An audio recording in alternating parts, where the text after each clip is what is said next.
তার সাথে কাউকে ডাকবে না, ওয়ালা ইয়াকতুলুনা আন-নাফসাল্লাতী হারামাল্লাহ, এবং কোন মানুষ হত্যা করবে না, হত্যাকারীকে সমর্থন করবে না। এবার আমরা যারা হাদি হত্যাকে সমর্থন করছি, আমরাও প্রকৃত বান্দা না, বুঝতে পারিনি। আমরা যারা বিভিন্ন সময় পাথর দিয়ে মানুষ মারছি, তাদেরকে সমর্থন করছি, আমরা প্রকৃত আল্লাহ বান্দা না, বুঝতে পারি নাই।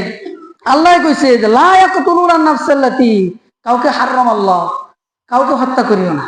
যদি আল্লাহর বান্দা হতে চাও, কাউকে হত্যা করবা না, সমর্থন করবা না। এবার আমরা যারা মারছি, যারা সমর্থন করছি, প্রত্যেকেই আমরা আল্লাহর বান্দা হতে পারি নাই।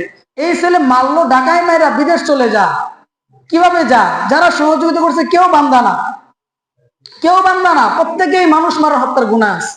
এবার যদি এগুলো মানুষ মারা হত্যার গুনাহ তওবা যারা মাফ না করে, মরার পরে দেখবা বিশাল আল্লাহ হাজার কোটি মানুষ, এ আল্লাহ এত মানুষ তো হাদিকে গুলি করে নাই, ঠিক আছে গুলি করে নাই, সবাই সমর্থন করছে, যে সমর্থন করছে তাকে সবাই সাপোর্ট করছে, ওই সিলসিলার দ্বারা তার কাছ থেকে ফায়দা অর্জন করবা, গুনার বাকি বানা, এটা হয় না, এটা কোরআন না, এটা শরীয়ত না, এটা ইসলাম না।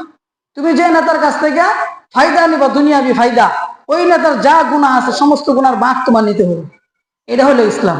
এটা কি ইসলাম? তাহলে আল্লাহর যদি প্রকৃত বান্দা হতে যাও, কি করা যাবে না? ওয়ালা ইয়াকতুলুনা আন-নাফসাল্লাতী হারামাল্লাহ, কখনো মানুষ হত্যা করা যাবে।